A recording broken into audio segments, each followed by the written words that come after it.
Think we are recording. So here we go for 10 away episode. I believe this is 16 now. So last week Owen went solo. This week I'm going solo. Our schedules just didn't line up last week and this week for us to meet on Monday night and record.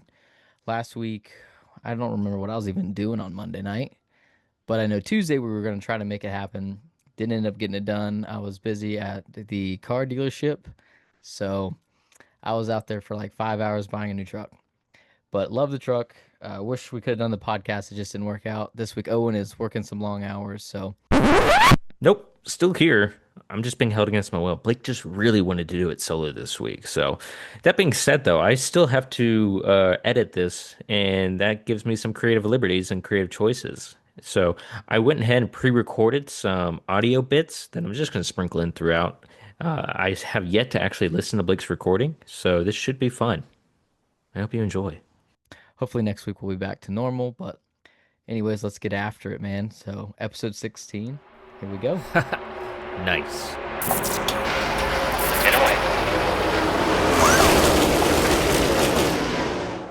All right. Welcome to 10 Away. I am the host this week. I am Blake Hickman. Owen is on vacation working. You can say that So, again. I don't know if that would be a vacation or not. But man, so Dover's in the books. Overall, pretty solid weekend. A lot of rain, a lot of weather. I nicknamed Dover Florida of the North this past weekend. It is such a similar terrain, track, or even city, town, Delaware. It reminds me of Florida. Me and Owen grew up in Florida. We grew up in Ocala. We grew up about an hour and a half away from Daytona, so we often were going to the Daytona Speedway to see races or just anything going on over there. Sometimes it was preseason stuff, but it reminds me a lot of growing up in Ocala. And it's very similar weather. It's very humid. It gets random rain showers at any given moment. So I've been going to Dover for like I think 10 years now, a little over 10 years. And it is just almost unpredictable, but it's predictable that it's going to be a mess. And it's always, you just never know what you're going to get. Before I left this past weekend, it showed no signs of rain except for like 7 in the morning, and it was like a 30% chance. We land, and the only little bit of rain we were supposed to have that day was at, I want to say like 1:30 or 2 o'clock, and it ended up raining at 5 something. So, and it rained, I think it rained right before. It rained heavy right before the Xfinity race. It really came down, but then halfway through the race, it was completely dry, and then another storm shower rolled in. So just a very unpredictable place. All things given for both days. They battled rain, and we all joked that we wish we could have lights at Dover. I think it'd be pretty cool to have lights at Dover. I was told this weekend by my buddy Lee and his parents Jessica and Big Lee that the reason they can't have lights is because there's a military base close by, which I did not know about. So Lee showed me on his phone where the track is compared to the military base. So it all kind of makes sense why Dover doesn't have lights. So thank you, Lee. I'll give you a little shout out for that. And let's jump into the Xfinity race. So the Xfinity race for us, it ended up not going how we'd like. We ended up finishing, I believe, 26th. I'm trying to figure out how to work the NASCAR website. Here we go. Here's the Xfinity Series. Let's get the results up. There was no truck races this weekend. This upcoming week, we go back truck racing finally. I've missed my guys on the 34. I can't wait to get out to Indy and have some fun with the 34 guys, run some good stops, and hopefully get us a win. But let's jump into the Xfinity race this past weekend from Dover. So Connor Zilic comes home with the win. I mean, the dude has just proven he's got it all. He can run road courses, he can run ovals, he can run try he can run the triangle and Pocono and win. The kid's good. You could say that again. I'm really excited to see how Connor's career is going to turn out.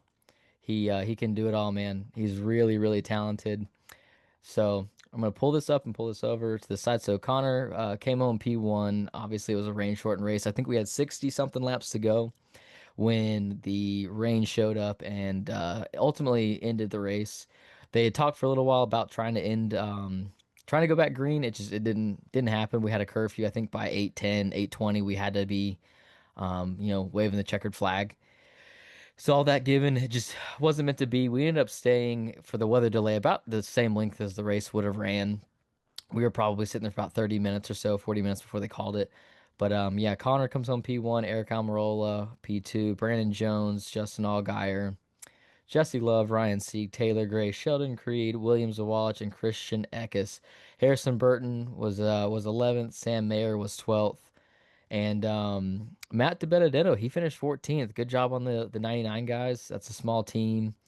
They have a limited budget, but they a lot of times make the most of what they've got. So good job on the 99 guys for a P14 finish. We roll on down here. I'm trying to look at some notables. Roger Carruth actually was running the Xfinity Series race this weekend in the 32. He finished 22nd. And Jeremy and the 51 guys, the team I work with, finished 26. Ultimately, the car just really wasn't there for us this weekend. Jeremy talked about some stuff with the power steering. We had to bleed the brakes in practice, so we had to start at the tail end of the field when we took the green flag. So we had some adversity, but ultimately we pushed forward. We had some speed at the beginning, kind of tapered off between both runs in the first and second stage. We tried to make some adjustments a little bit the first time. It didn't do much the second adjustment. We did make some headway. I ended up costing us a little bit. I had a tire penalty. Oh, you're not going to get away with that one. So my bad again, Jeremy, even though I apologized to you in the pit box. Just a bad pull, and the tire got away from me when I shipped it towards the wall. But we came home 26th, and hopefully that car will get some adjustments for the next time it runs. Jeremy and the guys were talking that they're probably going to really overhaul that car along with our Sonoma car. So back-to-back weeks, just the car and the setup just really didn't like the track and what we were trying to run, but better days to come. So, trying to think of any noticeable things or notable things I should say that happened during the Xfinity race. It was a pretty clean race. I'll be honest, that's it was pretty rare what happened this past weekend for Dover for Xfinity. Usually there's a little bit more wrecks, more cautions, but everybody was pretty good on keeping their cars clean. I know the 9 and the 48 ended up heading to the garage early, but I do not know off the top of my head. The 48 actually was pitting right next to me, and I cannot remember what they told me what happened with them. I'm trying to remember. I want to say it was something that was big enough to end their day, but they started P2, so I know they had some speed, and then along with the 9 had some kind of issue as well, something internal. But they both went to the garage early. So as I scroll down here, the 9 and the 48 finished 37th and 38th. So never fun, but it is what it is. So other notable things for this past weekend, the 5 of Our Motorsports last race, because since they are shutting down Kaz Grala, filled in for Chris Wright, and they finished 31st. I know that was not a day that they were expecting to have or wanted to have, and it's sad to see the 5 go away. But hopefully, all the guys that work for Our Motorsports will find a job elsewhere in the sport, and we'll see them again hopefully this upcoming weekend. So all the guys I know over there, I hope y'all find a home within the sport and y'all aren't sitting at home. So let's move over to the Cup race. So actually, this is the first race I got to watch from beginning to end. I would say, for the most part, beginning to end. You smell of It was lies. beginning to end for me in recent memory that I've gotten to watch I'm trying to move my my camera. Um, the beginning of the race, and the notable for me was that I got to watch. I think I started watching at lap 17. So 17 till pretty much almost the end. We ended up having to go pick up my daughter from her grandparents, but I got to watch almost all of it. Great race. It was great to see the 9 up front Oh, you for are the first so time right. really in a while. Like I could think of Bowman Gray, the shootout to begin the year. They were really fast there. There's been some other races this year the nine's been really good at too, but just I mean 238 laps led. Just the 9 chase all the guys they had a really good car. It's kind of sad to see them finish sixth. I think that they were ultimately the most deserving of the win, but that doesn't always work out that way. Denny Hamlin ends up getting the win. Let's run through the top 10 really quick. Denny comes home P1. Chase Briscoe was P2. Bowman, we've got Larson Gibbs, Elliott, Bubba Wallace finished seventh. Good on Bubba. Blaney was eighth. Ninth was Chris Buescher. And then 10th was Brad Keselowski. And a notable mention was Kyle Busch finished 11th. So to go back and circle back again, kind of a clean race as well. Dover can be hit and miss. Some weeks or some years, I should say, it can be very, very wreck filled and just caution after caution. And then some years it's very clean. This year happened to be one of those times when it was clean, and it just was. It was nice to see the nine up front and having a good day. Of course, Denny at the end finds himself in position, puts himself in position to be there for the win. All the pit crews. I know that the nine, everybody's probably pissed off at the nines team for having a bad stop under green, but from a pit crew guy's perspective, how it happened, it honestly was better if they were going to have that happen. It was better for them to have the mistake they had happen under green because they built the lead and had a cushion. If that had happened while it was a green, or it was under like let's say a caution flag pit stop or a end of stage pit stop, that 5 to 6 seconds they lost in that pit stop, it's probably every bit of 10 to 15 spots on pit road instead of, I think they lost five. I agree. It's never fun. You obviously, it's as a pit crew guy, you're like, you really beat yourself up. At least that's how I feel when I have mistakes. Like the mistake I had on Saturday about getting letting the tire get away in our second pit stop. I kind of beat myself up over it, but you got to have short-term memory when it comes to running pit stops. You cannot let your previous mistakes interrupt your mindset, and you can't let that ruin your mood and get the best of you. You gotta think positive, and you gotta move forward and think towards your next pit stop. So, all that being said, good on the nine to recover. I know that they had pit stall one, so the very next pit stop they got some redemption. I think they gained 2 spots. At least I know it was at least 1 spot, maybe two, from having the first pit stall, and their pit stop was really good. I mean that's a top five pit crew on pit road, so I mean they're gonna throw down 99 times out of 100. So TJ the Jackman, I know that he's probably a little pissed off that that happened, but it does happen and it's the name of the game. I mean, we're working in fractions of seconds, and we're pushing the limit everywhere. I mean, I'm not a one lug pit stop tire changer, but I know these guys, and I watch all this stuff, and we do breakdowns, even though I'm not doing them. And it's insane at how fast pit stops have gotten for five guys to run a four tire pit stop to be even sniffing like eight flat is incredible. So. I think I saw my buddy Ray. He posted this weekend that the four cup crew ran an 8:15 second stop. And when I say like you blink and the stop's about over, it truly is. It's insane that how fast we've gotten to run pit stops. So um, it's 5 seconds in the pit stop world is massive now. So the silver lining to that is it happened under green. You didn't lose as many spots, and they ultimately came home sixth. Um, that could have been a lot worse of a day if it had happened during a normal, all lead lap cars come to pit road. So I'm sure that they all are kind of kicking themselves. They kind of maybe gave that race away, but kudos to Denny. Denny again somehow finds a way on old tires to still hold off Chase Briscoe, who I know had right sides from a previous pit stop when right after the rain delay had happened. We went back to green flag racing. Him and several other cars came to pit road and took two tires. So Denny is 44 years old, still kicking ass and taking names, and just proving why experience in this sport is so valuable. I mean, Blake has some dark secrets, doesn't he? other than Chase Briscoe being, I think this is his third year in the Cup Series, maybe fourth. I think 2022 is his first year, his rookie year. So, I mean, he's in his fourth season. Ty Gibbs, second year in the Cup Series full time. Aside from that, I mean, the rest of the top 10 are all veterans.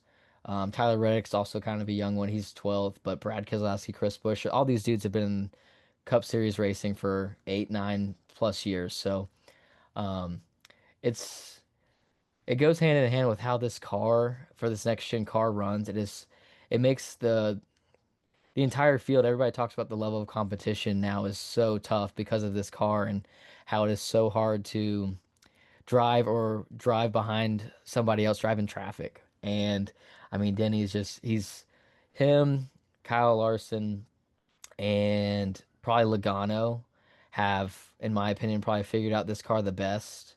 I'm trying to look through here. Christopher Bell probably would I would throw his name right in there as well. These guys have just really figured out something with this car, along with William Byron. Those handful of guys, they've got that edge and they've got that advantage. They figured out how to drive these cars a little bit different, a little bit better than some of the others. And I think the older guys, I mean, the longer you go, Brad Keselowski, Kyle Busch, a lot of these guys that have been in the sport for a lot longer that have ran, say, the car of tomorrow to then, was it the Gen 5 car to now the next gen car? They've had to change their driving styles so many different times to fit the way these cars drive. Whereas Ryan Blaney, Chase Elliott, Ty Gibbs especially, Larson, they've only had a transition either once or they've never had a transition to how these cars drive. So it's pretty impressive. I overall love the look of the next gen car. I think the one lug wheels, all the car. I mean, the cars themselves look awesome. They're sexy, dude. Like I really do enjoy them. I think there's some things that I wish they could tweak. I think everybody, for the most part, really wants to see more horsepower put back into these cars. And hopefully, sometime in the near future, they'll at least start to tinker and R&D with that, and give these guys some horsepower, and maybe make some runs on certain tracks. It might not fix everything, but maybe it'll at least allow them to explore some new ideas, or if they can just drive a little harder and get better runs on the guy in front of them, and maybe it'll allow for some more passing, maybe some better racing. So I don't have a ton this week to talk about, but I do have some things we can go over, and some questions that we have already written down, and some stuff that we can talk about, and or at least I wish I had an audience, some people that could ask some questions, but we don't do that right now. So the one question Owen wanted to ask me last week that we never got to do was what makes a bad pit crew? And that's that's a really good question. I'll be honest, it really comes down to talent, but there's so many variables to what make a pit crew or a pit stop great. Your pit crew themselves, you have to have chemistry. So putting in a lot of time together. I mean, the best of the best are like a lot of these teams, when say your top five or top 10 teams on pit road, they don't really try to go and mix and match guys. They typically want to only make changes maybe in the off season, or if someone gets hurt, you obviously have to make a change. But for the most part, a lot of these guys on these big cup teams that, run top five, top 10 every week, are guys that have been in the sport for a while, and they have a lot of chemistry. They know how to execute on pit road. They know how to maintain composure. One of the best quotes I was ever told when I first started racing years ago, first started changing tires, was the best teams on pit road are the ones that know how to recover. And the best example I can give is if you make a mistake on the right side, and this more so is fitting for five lug pit stops than it was for one lug. One lug, if you're slow on the right side, you really just have to go to the left side and you have to execute. You just have to like eat the time. So if you lose a second on your right side, you just got to eat that second. You cannot go to the left side trying to speed up. It doesn't, it just will be so much more detrimental if you try to speed up in a one lug stop because of how pressure packed those seconds are, those tenths of seconds, those thousands of seconds. For one lug or for five lug pit stops, Fun fact, that red hair is fake. there's so many variables and there's so many things that make and break pit stops. So you can go through, how old is the equipment you're working with? How well do the guys behind the wall know how to run pit support, and how do they set up the race car for you? And some of these teams have older equipment, reused equipment. Some teams every week they're basically like throwing stuff out and putting brand new stuff on their cars. There's things that we can even run as pit crew guys that help our air guns run better. You can do two bottles. You can run your gun more wide open. There's so many little things that never get really talked about when it comes to what you watch on TV. So that's why I love about, my TikTok, is I try to interact with people and they ask questions, and honestly, it's it's right on par for what I would have thought. Like people internationally that have never watched NASCAR, they obviously ask the same things of like, where do the lug nuts go? Or it's not faster than Guido, or this isn't F1. Why does it take so long? But I do like to often post content on TikTok talking about some of the things that we deal with. Another fun fact, He puts on those freckles every morning. So this past weekend, my right front both times, um, first stop was some older lug nuts were on the car, so it took a little bit more. I had hit, I think, two extra, three extra to get them to come off to make sure they were off. They weren't going to be hangers.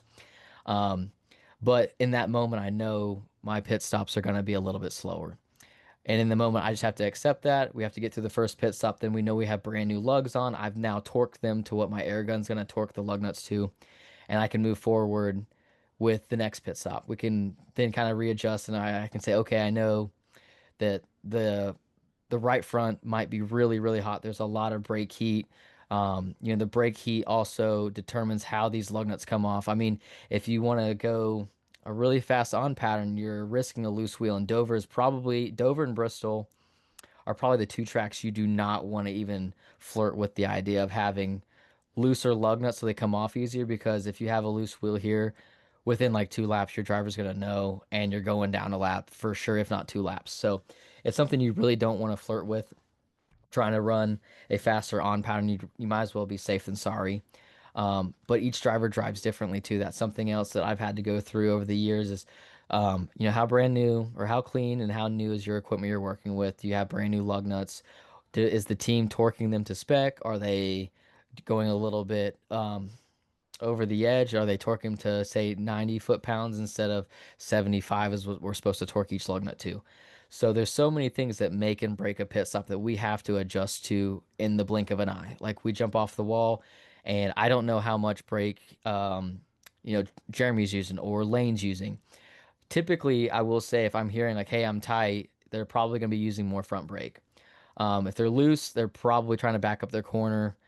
It still depends on the track, and like I said, it still depends on the equipment. So I can't give a definite answer of what makes or breaks a bad pit crew, other than you're only as good as your weakest link, and that's kind of the name of the game for five lug to one lug. You can only go so fast, and you can only run a pit stop once all the lug nuts are buttoned up, or the lug on front and rear for one lug is done when the front changer and the rear changer are done. So it's not like in basketball or a stick and ball sport where you can have one guy score, and as long as you keep feeding that guy that has the talent to score, he can kind of carry the team. That doesn't work in the pit stop world. You have to all be in sync together. You have to kind of know each other's next action, and like the Jackman cannot drop early on the left side, because if you do, you're risking a loose wheel or a penalty, tire coming off. So it really comes down to chemistry.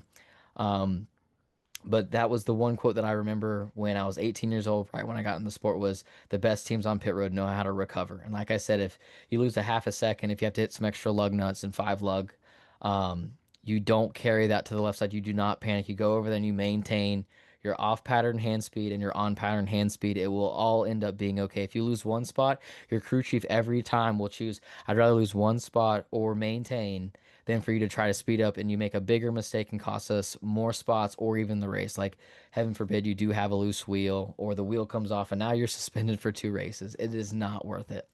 So Here's the thing. I think Blake took some of the genes that would have filled in my beard more, and that's where I get mad.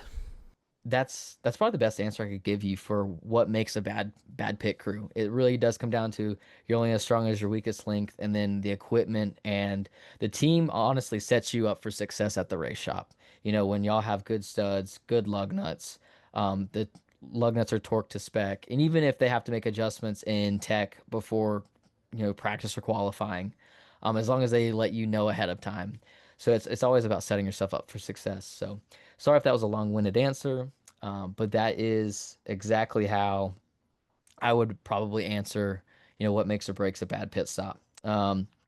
But Owen's questions, comments was Dover feels so close to being a great track. I think Dover is a great track. A lot of drivers love Dover. I mean, there's been guys I've worked with before in the Xfinity series that the first time they go to Dover, they fall in love with it. It's just a driver's track. It is fun. It's invasive. It is gritty. It's fast. Um, it's so many things. It's kind of like a short track on steroids, is probably the best way I could put it. Um, I don't really know exactly what I would say to make any changes, because I don't know if the racing needs to be better. Like I said, maybe like what we talked about a little bit ago, maybe when they add more horsepower, it'll change how some of these intermediate or mile and a half, or short tracks, I should say, and see how those turn out.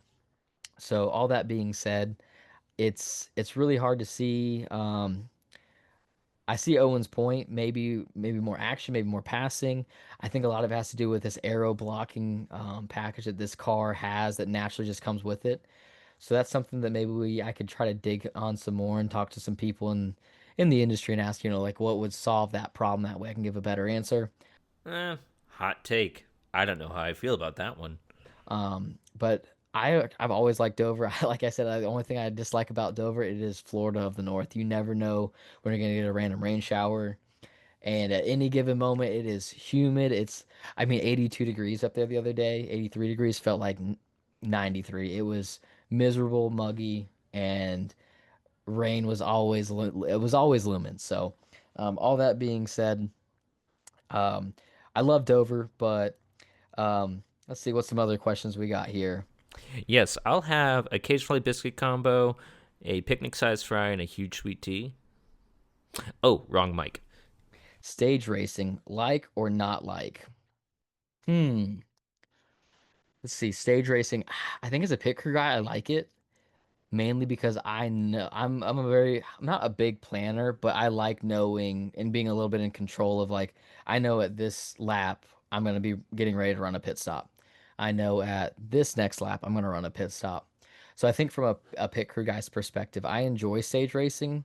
I think also from a fan perspective, it's nice to kind of re-rack, let everybody some guys might be making a charge late in the stage that's like, okay, cool. I know that I can either push, maintain, or let this guy by because in a few minutes we're gonna re-rack, we're gonna make some adjustments and go back. You could say that again. So the first couple of years, I would say stage racing was kind of strange to me. I didn't I didn't mind it, but I would say growing up watching old NASCAR before stage racing, I didn't love it at first, but now as I've gotten older, I do kind of like it. It allows for it's a little bit more organized. But I don't mind it. It's overall pretty good. But like I said, I think for me, from a personal perspective as a tire changer on the pit crew, I do enjoy having the opportunity that I know I can make a difference for my driver and my team. We can help our driver make up some positions, whether we're in 20th, we're in second, we got to try to beat the leader, we got to try to maintain, or if we have a big adjustment that we know we have to get, so that we can make our driver better on the track. I like stage racing for those reasons. And let's see if we can get one more in here. Yeah, I just need to order some more ointment. Yes, yes. It's gotten very itchy. Favorite racing movies. Oh man, favorite racing movies. Okay, so a classic, Days of Thunder. Days of Thunder is amazing. I grew up watching that before Talladega Nights was a thing. I mean, then Talladega Nights and Cars came out within like a year of each other, I think, or within the same year. I think they were both like 2006 or something like that. I was like 12 years old. Cars came out, and then like 2 months later, Talladega Nights came out. So I got this kid version of a racing movie, and then I got this more adult version of a racing movie. Um, but so Days of Thunder is amazing. And I think I love Days of Thunder because it's kind of got the vintage feel, the early 90s. There's some really cool things that they did in Days of Thunder, and this is just for the people that don't know. They actually ran two prop cars, Hollywood cars. I think in the actual Daytona 500, the commentator said, "Hey, it's the movie cars." They ran front to back, running around the track during the actual Daytona 500 in like 1991, or 1990, something like that. You can look it up. It's an actual thing. They ran two cars for the movie for I want to say 20 laps or something like that. They didn't get involved with the actual racing. They ran by themselves on a different part of the track at all times. But just the things that they were allowed to do back then and how the sports changed. Like, obviously, you wouldn't be able to do that now. Probably in any form of racing, it just would not be a thing. I think it was so cool that back then they allowed those cars to be on the racetrack during the actual Daytona 500. So if you were a fan sitting in the stands, you could see Dale Earnhardt, Dale Jarrett, Rusty Wallace, all these guys come flying by. And then probably 10, 15 seconds later, you see these two cars that were for the Days of Thunder movie flying by. And I just think that's so cool.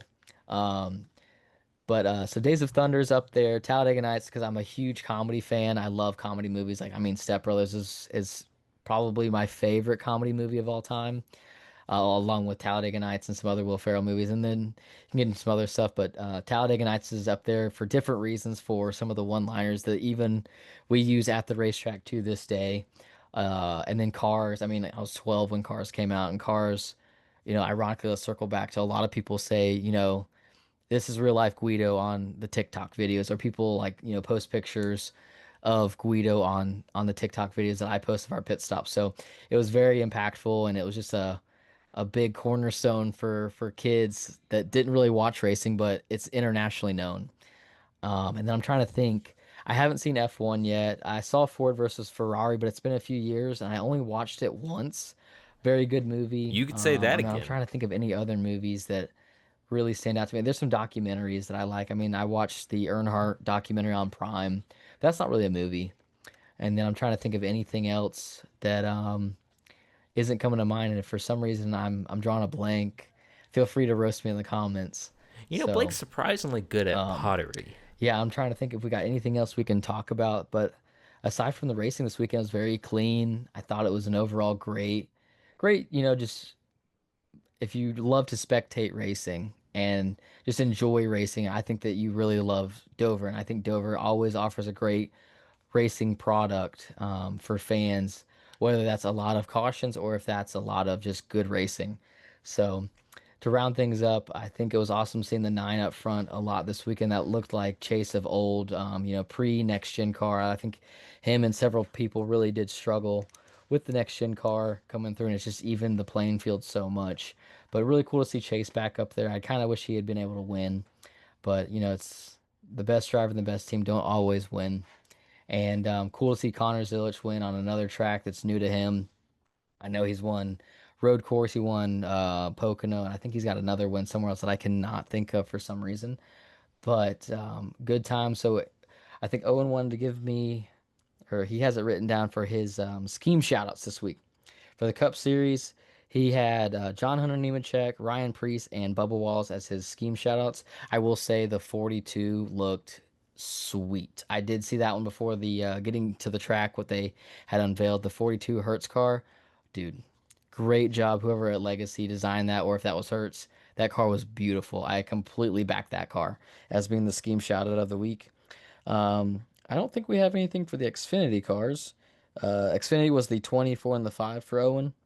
He has this. I'm trying to think of what the 24 looked like. The 24 I think was Ryan Truex, but I cannot remember what that car looked like. And ironically, they were around us some of the day on Saturday. So my bad, Ryan. I don't remember what your paint scheme looks like. But yeah, the 5. I think the 5 had kind of a vintage car this past weekend, and I'm trying to remember what was on it. But they did not run that well, and I feel bad for the guys at Hour, but um, one chapter closes and hopefully next opens for a lot of those guys. So Hello? Yes? Am I caller 60? Da! I'll try again. let's move on. Lastly, this upcoming week is tied for first on my favorite tracks on the schedule, Indianapolis. And honestly, Indy is such a cool track that every time I go there, I catch myself constantly just kind of looking around and just taking it all in. That's the one track that every time I go to it, it's got this prestigious feel. It is so cool to see the pagoda in the middle, and you got stands. The way the stands are set up on the opposite side of the track, of course, like normal, and then you've got some stands behind pit road. It is just such a cool place. I wish everybody could go experience Indy, whether that's the Indy 500, the Brickyard 400. If you ever have a chance to go to Indy, go. It is awesome. I love that place. It is so cool. Not really a bad seat in the house. There's a there's a golf course inside this place. It is so big.